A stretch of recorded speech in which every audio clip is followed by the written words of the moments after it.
Go get them, boys and girls. Go get them. That's right. Meta, a.k.a. Facebook, is being sued by 42 attorneys general, including ours right here in Kansas and Missouri. Good morning. Welcome in on a rainy Wednesday across Kansas City. Be careful on the roads. I know I heard our boy Greg Bennett giving you some driving advice during the weather forecast, which is always nice of him. But seriously, it is pretty treacherous out there in certain parts of the metro. So be careful as you're driving into the office this morning and 10 and 2.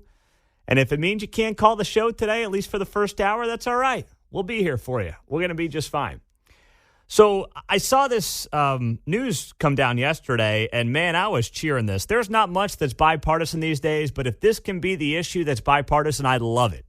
I'm here for it. I'm cheering every state on that's involved in this, and that is suing Facebook and Instagram. Of course, Meta owns Facebook and Instagram because they claim that their features are addictive and specifically they are aimed at kids and teens.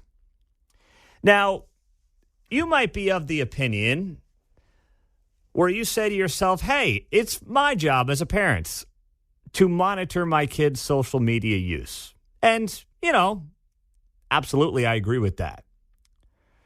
But by that standard, should we just allow kids to potentially smoke a cigarette here and there, have a beer here and there? Because, well, it's my job as a parent to determine what they use, what they ingest, what they put in their bodies, what they consume.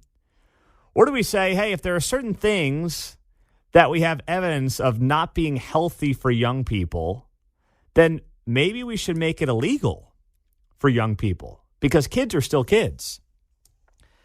And when 42 states are saying, we're going to jump on this and file these federal lawsuits against Meta, I'm cheering them the whole way. I don't care if their attorney general is a Democrat or a Republican, because as far as I'm concerned, the data backs it up that this stuff is not healthy for children. We have seen mental health issues go up. Here's one study that was done. I'm reading this from KSHB. One internal study cited 13.5% of teen girls saying Instagram makes thoughts of suicide worse. 17% of teen girls saying it makes eating disorders worse. Specifically, this is geared towards young women who obviously have very fragile states. I mean, boys do too, but boys are more so knuckleheads oftentimes than young women are. But you have women in very vulnerable states, young women in very vulnerable state, and you are targeting them potentially with these social media apps and pushing things towards them and onto their screens and onto their phones that are in no way good for their mental health or, in many cases, their physical health when we talk about eating disorders. So this is not about the rights of individuals. I mean, minors don't really have rights. And by the way, I want to keep it that way. I know there's this movement to make minors essentially just, have the same rights as adults, right? We see that, unfortunately, with the transitioning movement, where suddenly there's this push to, hey, if you're 12 years old and you want to change your gender, your parent cannot get in the way. Your mom, your dad, no, they don't have a say. You have a right to do what you please at 12. No, you don't. Sorry, that's not how the world works. You are a minor. Your brain is not fully developed. There are things that reasonable adults should do to protect minors from those things.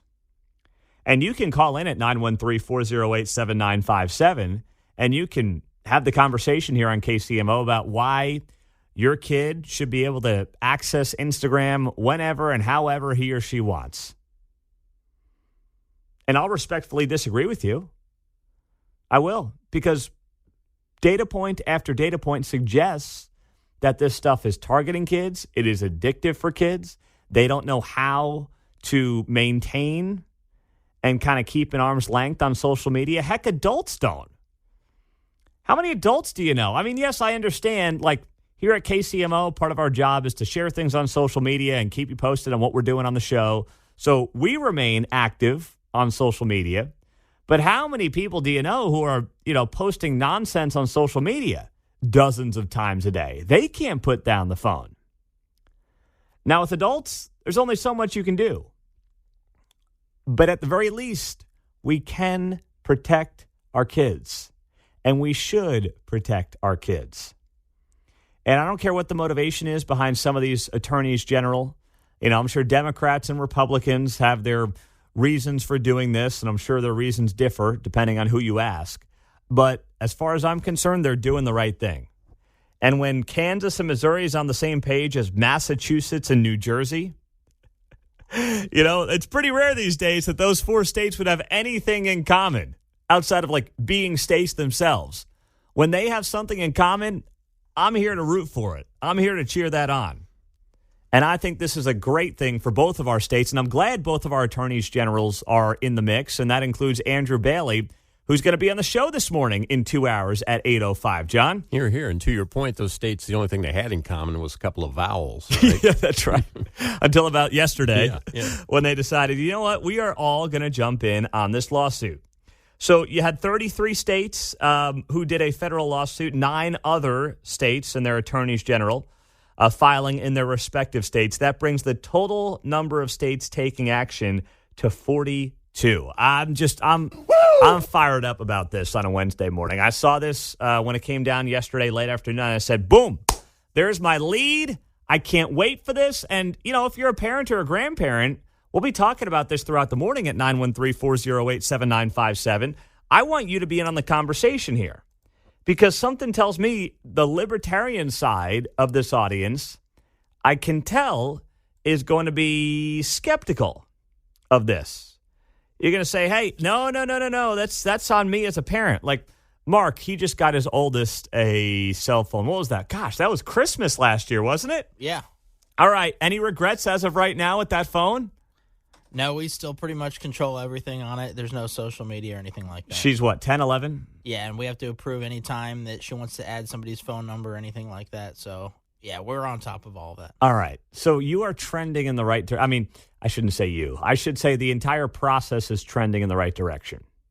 Anyone who has had teenagers for the last 5 to 10 years, I feel for you because I feel like now we're just kind of catching up on some of the parental restrictions that exist. And that should have been there for a very long time. But it was the Wild West for a large part of the last decade. The smartphone came out in 2008, and it feels like it was the Wild West where parents were just handing these things over, and they became like crack cocaine to these kids. So now we're catching up with some of these parental restrictions, which I'm happy about. And Mark obviously is leading the way on that very issue. It's interesting because when I was doing my mass comm degree back in the day, this was all about television. How's television and children? How's it influencing them, And it just kind of peters out, or we certainly don't seem to compare anything that we might have learned from that. Well, or at least right now I don't see much applied. I don't know. So we're redoing it again is what I'm saying. We're just starting all over again. Yeah, I just watching reruns of the Brady Bunch is a little different than getting a phone and looking up porn whenever you want. No, that's not the point. The point is how much time is spent on it and how much influence when you're talking about sugar-coated cereals banging away on Saturday morning. Yeah. It's not about the Brady Bunch or Leave It to Beaver. But wasn't that about too much screen time back in the day? Well, I'm drawing a parallel. Are you saying it's different? I don't think they're the same at all. You don't? No, that's what I'm saying. I'm saying why didn't we learn how that influences the young mind? See, my thing is more about what's on the screen. Not the screen itself. Well, that's what TV was about. I guess maybe I'm not, it's kind of before your time. It just was such a topic in court, in the legislature, and then it just kind of petered out, Mm-hmm. with cable, and there was all kinds of stuff on TV, and then the sky was the limit. Yeah. So, yeah, what's on the screen was a thing. I'm thinking there must be a subset of information we could use to start, what you're saying, Mm-hmm. It's a completely different time, though. Yeah. So that's the thing. Yeah. To me, it's really about, I think that Instagram today is different than Leave It to Beaver reruns. Is that I might be misunderstanding what you're saying. No, it's not about the television. Some of the shows, it was about how commercial advertising things, smoking, cereal, Saturday morning sugar cereal, and that kind of thing. And some of the shows, but anyway. 408-7957. Yeah, I see. 913-408-7957, 614 as we approach, going to be a busy day here on KCMO Talk Radio. 913-408-7957. Meantime, the mayor of Kansas City had kind of a weird take on the arrest of Justin Ross. I'm not sure if he's kind of making up straw men or what's going on here. We'll get to that next. Well, by now you've seen the news. Justin Ross here. Gosh, boy, talk about a fall from grace for Justin Ross. Mark thought the guy was going to be, wide receiver number 1 on his fantasy team this year. And I think he's got like 3 catches and now 1 arrest. So he's got a 3-to-1 catch to arrest ratio here this season, which is not exactly what we were hoping for, right, John? Don't want to lead the league in that stat. No, not at all. No bonuses there. Touchdowns in the preseason really got me hyped, and then, this is just derailing everything. Yeah, no, it is bad, man. It is not good. He literally has 3 catches this year. So he has a 3-to-1 catch to arrest ratio, which is not what any of us were hoping for. Now, Justin Ross is a guy who was a huge college prospect. He went to Clemson. He was one of the best wide receivers in all of college football. And then he had a big knee injury, right? A big leg injury. And he went undrafted a couple of years ago. So the Chiefs take a flyer on him. They're like, hey, this guy has the talent to be a top-tier wide receiver. We just don't know if physically he's ever going to get back to where he was back in his college days. So they have him on the practice squad and whatnot. He's kind of rehabbing most of last year. And then this year, almost 2 years after his injury, it looks like he might be able to contribute. And Mark's watching every snap in the preseason. Mark's all fired up for his, parlays to include an anytime Justin Ross touchdown. And let's just put it this way. It has not worked out for him thus far. Shamefully, I wrote an article about how he should be comeback player of the year potentially this year. Oh, no. Oh, no. I have to go delete that one. Hey, listen, we all have bad takes. Fault. Yeah, and we all have bad takes. It's okay. So we now find out this week that he, of course, was arrested. Yesterday, he was in Johnson County Court down in Olathe, and he pleaded not guilty to 2 charges related to an alleged domestic violence incident. He was charged with domestic violence and criminal damage charges, which are both misdemeanors. During the court appearance, judge set a $2,500 personal recognizance bonds for Ross, and he later bonded out. The judge also granted Ross's ex-girlfriend's request to have no contact with Ross and gave her 2 hours after the hearing to gather her things from his house. So this is obviously a situation that we're following. Don't know what happened. Argument ensued, whatever. We'll keep tabs on it, of course. But I thought this was strange from Quentin Lucas yesterday. I couldn't quite figure this tweet out, and I'm still trying to figure it out here on KCMO, now on FM at 95.7. The mayor puts this up, and he writes here, maybe it is newsworthy, but it gets me how folks almost relish in criminal justice system misfortunes of young black men playing for the Chiefs of the Jayhawks. He says, my heart hurts for each, knowing that in some way we failed them while exploiting their talents for our joy. That's part 1 of the tweet. Well, first off, I didn't see anybody. I mean, we didn't even talk about it yesterday because we had such a busy day here on KCMO. I didn't see anybody relishing in the misfortunes of Justin Ross. Did I miss anybody on social media anywhere in this town? No, I wouldn't have used that word. I just saw a general pointing of facts. I pointed out to Mark yesterday on the air, 3 of the 4 stories I read had that $25,000 thing because that was a maximum amount posted for the particular charge. Mm-hmm. So suddenly people were equating that he did that much damage. And I'm like, wait. Only one source I read had it limited to 1,000 to 2,500, and that was Fox 4. Yeah. And it comes out that it's even less than 1,000. Yeah. So there's no relish, and there's certainly some, not exuberance, what's the word, rush to report. Speculation. Yeah, there you go. Okay, well, either way. No relishing. No, there was no relishing, to be clear. There was no relishing I saw anywhere in any media report about the criminal justice system misfortunes of Justin Ross. Now, the mayor goes on to say his heart hurts for each. Now, I don't know what happened exactly, but I'm pretty sure my heart hurts more for the victim who, alleged these accusations against Justin Ross than it does Justin Ross. Now, I don't know anything about Justin Ross. Maybe he's got some troubled background we don't know about. I don't know. All I know is I will lean towards being far more sympathetic and having more feelings towards the woman who is alleging this than I will Justin Ross. Now, it could be false accusations. Of course, that's always a possibility.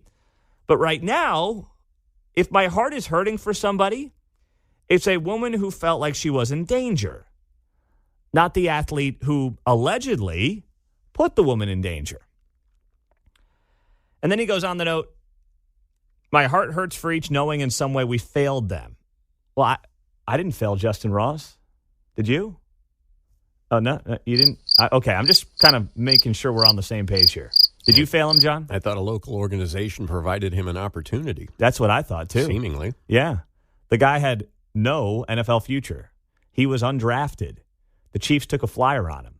He's been part of the program now for 2 years. Exactly. They gave him a chance. We failed Justin Ross while exploiting their talents. By the way, I'm not clear there's any talent there right now. Let's be clear as well. I tried hyping him up. Yeah, Mark's trying to be the guy's agent, and he's got 3 catches this year. So this whole, I don't even know what that argument is. I'll ask the mayor about it tomorrow morning. It's obviously not, the most pressing issue in Kansas City right now to talk to him about. But this whole made up fabrication of what Justin Ross is dealing with, I don't know where that comes from. And then he adds here, I believe in the criminal justice system. I'm not questioning prosecutorial choices and certainly sympathize for victims of crime. I just hope we all grant some grace and space to people in what are often their darkest hours, as we would wish for ourselves or our families. What are we supposed to do? Not talk about it? News not supposed to cover it? There's enough things that local news blacks out. I don't see why this would be one of them. They're allowed to show up to the courthouse. Hey, there's a great way to not be on TV coming out of a courthouse, and that's not to get arrested. How about that? Boy, you got a bunch of wise guys on the text line here at 635. Peter, you coming out as pansexual? I don't even know what that means. I had to look up pansexual during the commercial break. Sounds like something on the Food Network. I don't know if I'm a prude or what the deal is, but I had no idea what that was. Pansexual, it says here, is sexually or romantically attracted to people regardless of their sex or gender. Another definition here, pansexuality is sexual, romantic, or emotional attraction towards people of all genders. Used to call that bi. Yeah, we just knew there were 2 genders. It was called bi, but so this be bi. This now, is right? This is bisexual, but now to be inclusive. There's not only 2 inclusive bisexuality. Yeah, inclusive bisexuals. That's like George Carlin's mutually exclusive terms. Yeah. Jumbo shrimp. Yeah. Says here, pansexual people might refer to themselves as gender blind, asserting that gender and sex are not determining factors in their romantic or sexual attraction to others. What am I doing bringing a 3rd child into this world? I'll tell you what. I'm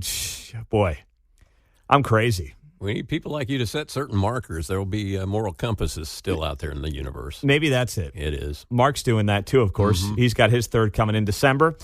I've got my 3rd coming in March, so we'll find out at 8:30 this morning what exactly we're going to have. So be sure to be tuning in 2 hours from now on KCMO Talk Radio. It's going to be a fun morning ahead on a rainy Wednesday across Kansas City.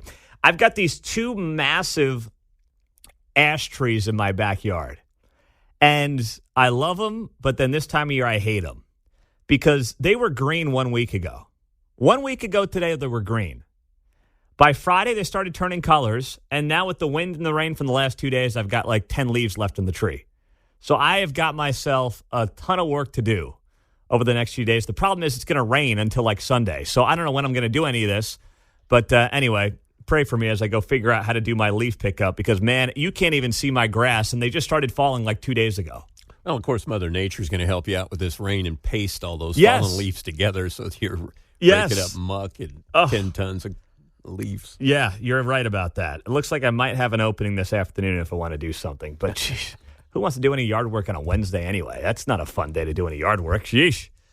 Oh, man, oh, man. Yesterday was a huge day for this show. Of course, we had Sarah DeValcanair on the program. She is the wife of Eric DeValcanair, the KCPD detective who had his prison sentence upheld last week in the shooting of Cameron Lamb from 4 years ago. And it was picked up by 3 of the 4 TV stations in town. Guess which one didn't make the cut? We got 4 TV stations. 9, 4, 5, and 41. Take a wild guess. Which of our local TV stations did not use audio from this show of Sarah DeValcanaire? I'll give you guys each one guess, and if you get it wrong, you're fired. This should be an easy one for you. Woke 41. There you go. All right, Mark. John allowed Mark to answer that one. He wanted Thank you. Mark to to chime in with KSHB. Yeah, there you we'll go. Give him the full credit. Full credit, yes. Woke 41 did not use any audio from this show yesterday, despite the fact, because I was getting requests yesterday to use the audio. So I sent an email to all the TV stations. I said, hey, you can all use a clip from the interview if you want. Just credit 95.7 FM, KCMO Talk Radio, Monday in the morning, and we're all good. So Woke 41 decided not to do it, which, whatever. They got a lot of things they got to cover that they apparently think are more important in the name of DEI. I got to imagine. Submitted your mugshot. Yeah, I should have. Well. Yeah, that's right. I should have just done that, given them my mugshot. They would have loved that. But anyway, the reaction from yesterday's interview was fairly predictable. You had a lot of media in town try to essentially discredit Sarah DeValcanaire. When she came on this show and she laid out a lot of the issues from her husband's case. The most important part of the conversation was when we talked about the gun. If you didn't hear the conversation, you should. It's up on our podcast from yesterday. But anyway, the most important part was when we talked about the gun, because there has been this theory that Cameron Lamb, when he was shot by Eric DeValcanaire, was not armed.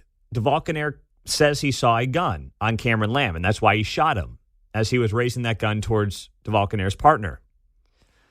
Well, there's been this idea that police planted that gun on Cameron Lamb after they shot him. Sarah DeValcanaire actually has, the information to back up the fact that, well, that ain't true unless you believe a highly uncredible witness. Here was Sarah DeValcanaire on that alleged planted gun from yesterday. The Jackson County Prosecutor's Office was ready to go to trial without knowing for sure or running tests on that gun. Eric and our defense team, we could tell by the line of questionings that they were going to be going down that road. And he knew he never touched it. And our attorneys and Eric requested that the analysis be run, and it was tested for DNA. And lo and behold, of course, it came back with Cameron's DNA on the exterior of the gun. But it's also very important to note that DNA was also on the magazine and on the bullets inside the magazine. So this proves this is his gun. He had been handling this gun. There are people that then like to latch on after you think, okay, well, that's that. Some people like to latch on to the story that, well, he didn't have it. It was on the steps. Again, this is completely false. This is the testimony of a woman who changes her story multiple times. In her initial report to the police, she said, well, I don't know where the gun is.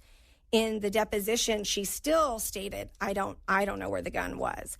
And then 2 days before the trial or something like that, she conveniently now remembers it being on the steps. And you have to remember that this is after the civil lawsuit had been filed. She had been visited by those attorneys. I think it's obvious what happened, but, people are going to have to decide for themselves if she is a credible person. There you go. That was Sarah DeValcanaire yesterday. And as she noted in our conversation, how many times has Gene Peters Baker, the Jackson County prosecutor, not pursued a case because of supposedly unreliable witnesses who are not credible? You have this person who was living at the home where Cameron Lamb was living, who changed her story many times over and was conveniently telling stories as the trial went along, or as I should say, the case went along, that were awfully convenient for the prosecution. Ask yourself why that might be. And now, of course, she is asking the governor to pardon her husband, Eric DeValcanaire. And by the way, as we noted yesterday, you can call the governor's office at 573-751-3222. It's 573-751-3222. All you have to do is be a Missouri resident and give your zip code. I talked to the governor's office yesterday. I passed on the interview. I asked him to come on this show, and there's a potential he will come on this show on Friday. We'll see if the governor is able to do the right thing here and wants to do the right thing here. My hope is that he will, but if I were a betting man right now, I would say odds are he won't. Now, as a former sheriff, he should know as well as anybody what the deal is here. But, once again, if you were just asking me to place odds on it, I would say 60-40 he does not pardon Eric DeValcanair. Maybe 65-35. Is what I would put it at. We'll have Mark get the official sports betting odds on that at some point here during the show. 913-408-7957. As you heard from Sarah yesterday, that interview has done as well as any interview that we've ever posted on our podcast page within 24 hours. Has thousands of downloads already here on the KCMO Talk Radio podcast page. So be sure to find it there if you have not listened to the whole thing. Now, how did local media react to it? We told you Woke 41 was the only one who did not use the audio. No shocker there. It was okay. It was a mixed bag of local media reaction. One of them actually talked to Cameron Lamb's dad, who reacted to our interview. We'll share with you what he had to say about this next on KCMO Talk Radio, now on FM at 95.7. I don't know. It's like watching Dumb and Dumber for the 27th time. That's what this is as I follow the story, and we follow the story here for you on KCMO Talk Radio 95.7 FM regarding the ballparks, the Royals, their future, and just real quick sidebar. You heard it there, top of the hour Fox News hit. 2 years ago, the two teams who were playing in the World Series lost 100 games, the Rangers and the Diamondbacks. They are now meeting in the World Series. Don't tell me you can't turn it around. Speaking of Dumb and Dumber, there you go, the quote. Yep. So you're saying there's a chance. Yeah. This whole thing about how you need a decade to rebuild a baseball team, that's just not true. And don't tell me it's all big payrolls. I mean, the Rangers did sign Jacob deGrom to like a $200 million deal, but he's not even playing this year. He's got Tommy John surgery. So one of their big free agent acquisitions didn't play this season. And they are playing for a World Series starting later this week. So this whole thing about, oh, boy, we need a big payroll. It takes years to rebuild the team. We need a new ballpark to make money, to then, put that money into a baseball team. Find some damn good scouts who know what they're doing. Draft. Look at the Orioles. You have a lot of smaller market teams who are in the playoffs this year. Milwaukee. The list goes on, John. We've got the scouting for the 230 hitters down. Well, let's go 265 plus, maybe. Right? Can we try? Let's kind of raise the bar. Oh, brother, man, I'll tell you what. But I'm just watching a little bit of the playoffs this year, not a ton. But you look at some of the big markets who are not in the postseason. Both New York teams, Boston, an L.A. team, right? Chicago teams, they weren't in the playoffs this year. So don't tell me you need the big payroll, and if you don't get your ballpark village, how are we ever going to have a competitive team? I don't know. Ask half the small market teams who are in the playoffs this year. So anyway, that brings us to where we're at right now when it comes to a Royals new stadium. Yesterday, the Jackson County Legislature held a special meeting and voted 5-1 to give County Executive Frank White 48 hours to get back to them with his recommendations on the Royals' latest reply and term sheet offer. 3 of the legislators were absent. Now, Sean Smith is a guy who has been a guest on this show. He's a very good Jackson County legislator. He's the most conservative of the bunch on the Jackson County legislature, and we always like having him on. He's the one guy who voted no on this.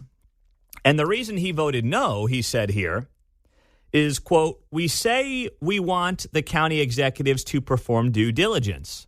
Then we are giving them a fixed time period to provide recommendations. And I get that. Like, I'm sympathetic to that, right? But at the same time, you told us you'd have an answer a month ago. The Royals said back in the summer they would have an answer by the end of September. Now we're approaching the end of October, and there is still no end in sight to any of this. So I think Sean does a great job, and I've got to get him on the show. Maybe tomorrow we'll try to get him on. I would typically agree with him on a lot of things, but this one I'm actually going to side with the 5 and say, hey, can you give us an update here on what the heck's going on? Can somebody tell us in the next 48 hours, by the way, the legislature, which is also elected by the people, what exactly the conversations are with the Kansas City Royals right now? What are you discussing when it comes to term sheets? What is on the table? How much money are they looking for? What is Frank White potentially willing to give them? Because remember, anything Frank White is willing to give them, or at least is talking to them about giving them, is your money in Jackson County. And for Jackson County taxpayers who have just, completely been destroyed the last few months with these assessments, it's like, this shouldn't be too much to ask. So Frank White, of course, wasn't happy about this, and here's part of what he told Fox 4 yesterday. I also want the clubs to understand that we've been under this lease for quite a while, and it's not beneficial to the county, and we're just trying to be more equitable partners to make sure that we can take care of some desperately needed things that the county needs to get done also. Yeah.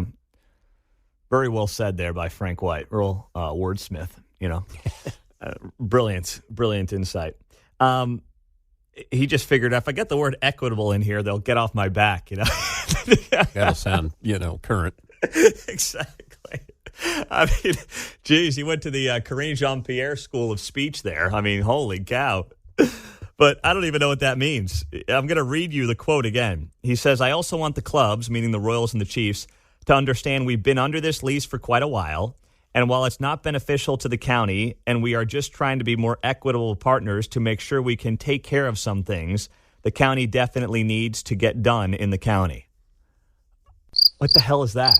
Well, there was me thinking Jackson County got 99 problems and the Royals ain't one. You got to be kidding me. What does that mean? This is, gosh, we are being led by the blind around here. These are the people who are supposed to be the good stewards of your taxpayer dollars. These are them right there. Do you have any faith in this? 913-408-7957. And are you on the side of putting the screws to Frank White, saying, hey, in the next 48 hours, we want some updates here on what exactly you're discussing with the Royals about trying to keep them in Jackson County? Or are you saying, no, give them a little more time and just, let's see how it plays out? Mike is in Olathe. What's up, Mike? Good morning. Well, two things, because I've got a thing about the Rangers, because I know a lot of the guys that played with them lived down there and had went to church with a lot of Rangers back in the day. Been a Ranger fan for a while, but Frank White sounds more like Kamala Harris than Jean-Pierre. But it could be a tie. It's sort of the same kind of gobbledygook crap that repeating the same word over and over. He sort of sounded like a male Kamala Harris. But regarding the Rangers, you know who's on their staff now that we had that brought us to a World Series in 2015? The culture matters. It's Dayton Moore. Mm-hmm. He was in the booth. He's been there all year. He helped change the culture. Boshy's there. There's just something about the guy that wins. And I think he left because why? He wanted to do some things that the ownership wasn't in favor of, or I don't know why they let him go, but the guy won in Atlanta as an assistant GM. He comes here and turns it around. I know it took some time, but he did it. And he's there, right there in the middle of all that's going on in Texas. God bless him, and God bless those guys for having a guy like that on their staff. It's a big deal. He wins, and the culture matters, and it's a big deal. Yeah, well, I actually was texting with Dayton the other day when they got to the ALCS. We exchanged a couple of texts, and he's very happy. He's doing very well. He said to me, and I don't think he would mind me sharing this, Mike, but he said it reminds him, he's down there, of course, in Texas with the Rangers, and he says he's got that feel of 2014, 2015. He says it reminds him of the good days in Kansas City. I think that's true, and the team has it's a fun team, it's an energized team, and other people around the country can enjoy watching them. There's a good group, and Boshy mattered just like I think Yost mattered here. Yeah. Hey, Mike, just real quick, that 95.7's got to come in loud and clear now in Olathe, huh? You are killing me because you're 2 years late. When I was driving to Topeka every day, and I got this the other day, and I went, holy crap, I could have ridden you all the way to Topeka. I had to turn you off in Lawrence. So frustrating, but that's okay. Hey, man, just what you got to do, you just got to drive to Topeka as a joyride now, just to listen to 95.7 FM. I'm pulling into the high school here, like in far south Olathe. I won't tell you the school, but it's 10 minutes from the house. It's a beautiful thing, but I'm happy for you because you guys deserve it. That's all I got to say. Thank you very much there, Mike. All right, Sean Smith, we were just talking about him, Jackson County legislator. He was the no vote on Frank White. All right, Sean, are you there, my man? I am. How you doing this morning, Pete? I'm doing well. Hey, how about this for a tease? I'm going to put you back on hold, and we'll pick up the conversation on the other side. Sounds good. We'll talk to you in a minute. All right. That is Sean Smith. He was just tuning in as we were talking about him being the lone no vote on putting the screws to Frank White here on this stadium deal. So, see, they're all listening. And we got him right here on KCMO, even when it was unexpected. I love that. So Sean's going to join us, explain why he's the lone no vote on putting the screws to Frank White. Coming up next on KCMO, of course, we got the gender reveal this morning at 8:30. So be tuning in for that an hour and 20 minutes from now on 95.7 FM. There's a lot of reasons that it made sense to give us this 100,000 watt FM frequency on 95.7. There were reasons that I advocated for. There were sales reasons. There were corporate reasons. There were a lot of reasons to make this move. But over the last 24 hours, I found two more examples on why this move was critical for us. To put us on this kind of a frequency, to give us a much larger reach in the Kansas City region, was critical because of the stupidity that you see in local media every single day. And I've got two prime examples, case in point, from just the last 24 hours. First, this was sent to me by somebody yesterday. KCUR, your national panhandler radio station here in town, where they kind of beg you for money every few months, Hey, help us get a coffee mug. Get a mouse pad. I think you get a pin, canvas too. Bag. Yeah. Video copy of this presentation. Yeah. They do a podcast yesterday, or I think this was on the radio show. I don't know. Up to date that Steve Kraske does on that station. And Steve's a very nice man. I think that Steve probably gets pulled in these directions by woke NPR employees, and he's probably like, well, if I want to keep the job, I'm going to do this nonsense. That's what I want to believe, at least, because I do think Steve's a good guy. But somebody sent this to me yesterday. Here's something that was done on your local national panhandler radio station yesterday. Here's the headline on this segment. Kansas City's Islamic community is seeing an increase in Islamophobia and acts of hate. Says here, since the war began, between Hamas and Israel over 2 weeks ago, members of Kansas City's Islamic and Palestinian communities say they have experienced hate at an increased rate. Many say that they are concerned for their safety. Many say, that's the age-old line. Many people are saying, oh boy, they're out there. They're saying what we have actually seen, what the data shows, and we've talked about this on the show the last couple of weeks, and what you can see with your own two eyes are massive amounts of anti-Semitism running rampant around this town, by the way, and around the country. Yesterday, Blue Valley Northwest had a rally. They're calling it a pro-Palestine rally. 2 weekends ago on the plaza, there were hundreds of people out there sympathizing with Hamas in large part. UMKC is doing pro-Palestinian events last week. I have not seen, maybe I'm crazy, but I have not seen a lot of people raging in public against the Muslim community. I haven't seen protests on the plaza being like, yeah, those Muslims, kick them off. No one's saying that. No, I haven't seen anything like that. Have you? Because if that was happening in this town, oh my goodness, there would be every damn TV camera in Kansas City would be there. The Kansas City Star would send its entire staff there. Like literally, all 7 of them, they would send to that rally. There were like 6 people there, they would do it. Because it would further a narrative that they want to fit. Defending Israel after its worst terrorist attack, worst attack on its people since the Holocaust, is not Islamophobia. That's part one of this conversation, right? Let's just put that out there and be incredibly clear on that. That is not Islamophobia. To defend one of America's most important allies who just suffered the worst attack on its people since the Holocaust. It's amazing how the media has been so sympathetic to turn people into victims who are not the actual victims here. 1,400 people get slaughtered. The real victims here are those who might experience Islamophobia, which, by the way, I'm still waiting for evidence of. And local news would jump on that thing as quickly as they could if they had any sliver of evidence of Islamophobia. If there were 3 guys in Shawnee standing on the street corner shouting Islamophobic things, they would be there in a heartbeat. Haven't done it yet. You're on to something that I've got one. I'll wait and see if you get to it. But anyway, redefining terms like infrastructure. We're kind of redefining terms. We're saying, well, this is Islamophobia. No, you're trying to redefine that. That is not. No.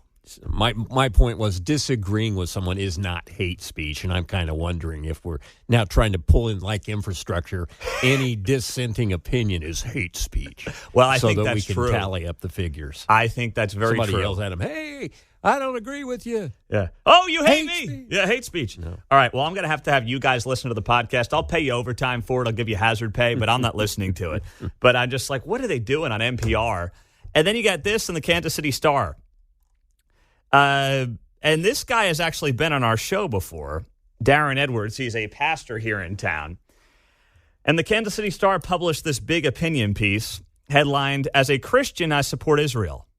As a black man, I understand Palestine's struggle." You got to be bleeping kidding me. And I'm happy to welcome on Pastor Edwards to this show. That is ridiculous. That is complete and utter nonsense. I don't want Mark hitting the dump button. He's not ready for that. He hasn't had his cup of coffee yet. But that is nonsense. As a black man, I understand Palestine's struggle. See, this is why the Black Lives Matter movement has been so sympathetic to Hamas, because they somehow equate Black Lives Matter to Palestine, despite the fact that there is absolutely nothing to compare or equate on these two groups, outside of the fact that they both think they're victims when they're really not. I guess that's the one thread that they do have in common, John. Well, there seems to be an underlying tone that this is a racial issue in the Mideast, Mm-hmm. Certainly it's ethnic, but, to assume all this stuff is racial and pitting people here in America against each other with their opinions on that notion is false. Yeah. Well, they're loving that right now. Exactly. They certainly like to weave that in. Mm-hmm. Try to insinuate, at least. It doesn't come out directly. No. They write here, as Edwards writes here, those supporting the Black for Palestine effort believe that Black Americans and Palestinians are similar victims of repressive, armed, and largely white colonialist governments. Both groups believe that their movements are perceived by outsiders as illegitimate.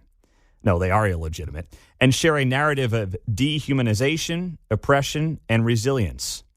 The sense of shared experience has coalesced into an intentional coupling and conflating of their narratives. He says, make no mistake, as a Christian, Bible-affirming believer, I support Israel. My reasoning is based on my fundamental belief that the Bible is the final authority on all matters regarding faith and practice. I also believe that Israel has every right to defend itself. Though I believe Israel should defend itself, I do not believe Israel has the right to vehemently wipe evil off the face of the planet. No created being has that right. That power, he writes, belongs to Jesus, who shall soon return in that region to establish lasting peace on earth as it is in heaven. In closing, I'm often reminded of this sobering thought: only the dead have seen the end of war. God help us. That is an article written in the Kansas City Star by Darren Edwards. So if that is the case, if that is true, then what is the purpose of any kind of law enforcement, any type of repercussions, whether it's in Kansas City at the city level, at the state level, at the federal level, on the worldwide level. The people of Israel have every right to do targeted attacks against the terrorists who just committed the most heinous act against their people in nearly 100 years. They have every right to do that. And you want to talk about, rules of war? They have done a much better job abiding by the rules of war than, frankly, we did in this country post 9/11 with, Iraq. Israel does it by the book. They are very cognizant of all that. And to somehow push this narrative, each of these narratives, whether it's the Kansas City Star nonsense or Islamophobia on the rise in Kansas City, which is what KCUR is doing, my goodness, these organizations are pathetic. And it's one of the many reasons that we had to continue to grow our reach by adding 95.7 FM. 913-408-7957. 913-408-7957. We'll welcome you into the conversation. Top of the hour, Andrew Bailey, the Missouri Attorney General, is going to be here. And I'm going to have my family in studio at 8:30 this morning for our gender reveal. No, not mine, our third child. Well said on the text line, 913-408-7957.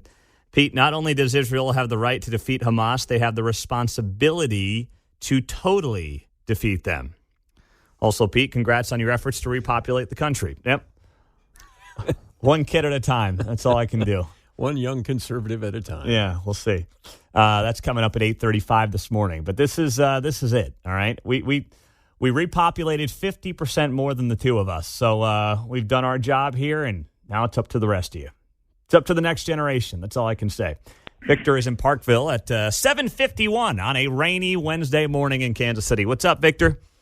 Oh, good morning. Hey, first off, I love the big blowtorch for the blowhards that are here in Kansas City. I love the new station. I can catch you all the way out beyond Topeka, man. This is great. Congratulations on the baby as well.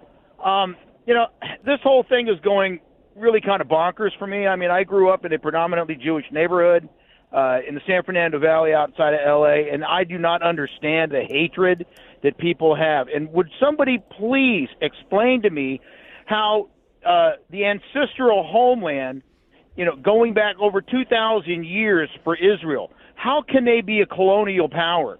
They finally got it back after almost being slaughtered by the Nazis into extinction and then killed off by a lot of the communist Russians. And Palestine did have a country until they declared war on Israel 24 hours after the UN set up a two-state solution in the 1950s. And then nobody wanted the Palestinians. They're just pawns. I don't understand it. I just don't get it. People need to crack a book, learn a little bit of history, and maybe they'll get an understanding of the concept. I just don't get it. Maybe you can explain it. Well, Victor, first off, you're right. It all boils down to what appears to be a simple hatred of Jews. And anytime anyone brings up, and you've heard a lot of it, like on cable news, the stupidity that is cable news, we need a two-state solution. Yeah. That is impossible when one of the states is run by terrorists. That is impossible. Right. Well, the whole thing is Israel gave Gaza back to the Palestinians, and then they proceeded to go ahead and elect Hamas. Mm-hmm. Almost 20 years ago. Hamas took the money that was given to them and everything else, and all they've been doing is doing terrorism with it. Performing terrorism against Israel instead of trying to take care of the people that they were elected to take care of. That kind of sounds a little bit like Democrats. But we're going another subject here. Yeah. I just don't get it. They've been persecuted, and I don't understand how the black community can try to equate Palestine with slavery and the whole nine yards. It's John brought it up. It's just redefining words, rewriting history. And, it's all out there on the internet, people. Yeah. You've got more power on your phone than we use to go to the moon. Use it for crying out loud instead of just playing Candy Crush and Angry Birds. Got to use it in the right way, of course, because you can get yourself into a lot of trouble as well. Oh, gosh. No, listen, a lot of truth there to what Victor said. He's absolutely spot on. Meantime, I'm hearing this as well from I like to listen to news across the board, and there's this push crediting the president for delaying Israel's ground invasion of Gaza. And the president was asked about this yesterday, and here's what he said. Here's what he mumbled. President, are you urging Israel to delay its ground invasion, sir? Israelis are making their own decisions. Ready. 2. Ready. Face. Ready. Step. Ready. You can't really hear him there, but he says basically Israel can decide for itself. He was not going to admit that he's trying to get Israel to delay its ground invasion. Frankly, if I am Netanyahu, I don't listen to a word this guy says. He's literally been on the wrong side of every foreign policy issue for 45 years. That's not my opinion, really. I mean, you just go back and look. Now, a lot of Republicans have been wrong, too, especially going back, 20 years ago to Iraq and whatnot. But Joe Biden was on their side on that one, too. I mean, he's been on the wrong side on foreign policy, whether it's Iraq, through the Obama years, through obviously the last 3 years, where the world has gone on fire. I mean, I had somebody say to me the other day, oh, boy, I'm so glad Joe's in charge right now. I mean, calm, steady hand. No, the reason the world's on fire is because the guy's in charge. And I don't know how some are going to hear that and say, oh, that's just, partisan commentary. I don't see how it is. I literally have 4 prior years I can point to of worldwide peace and prosperity that included solid moves across the globe, killing Soleimani. Remember that right before COVID, one of the worst terrorists on planet Earth. Moving the embassy to Jerusalem. I mean, there were Abraham Accords. There were all these different things that happened under Joe Biden's watch, under Donald Trump's watch, where he's saying to himself, gosh, the world's got peace and prosperity. Look at what we're doing here. Look at what we're accomplishing here. And now we've got a 3.5 year, not nearly 3.5 years. It feels like it's been 20 years, but we got a nearly 3-year window of this guy in charge, and all we've seen is the worst actors on planet Earth feel emboldened. This president feels like a substitute teacher. When the guys who want to be clowns in class always act out with the substitute teacher. That's what we're seeing on the world stage. And being grateful that his steady hand, or whatever phrase you want to use, is in charge. No, there is no steady hand. It's the substitute teacher that is getting roughshod run over him by the class clowns. That's what we're seeing on the world stage. Touche. I'll take Trump starts the next World War for 50, please. Right? Remember all that? Oh, yeah. No.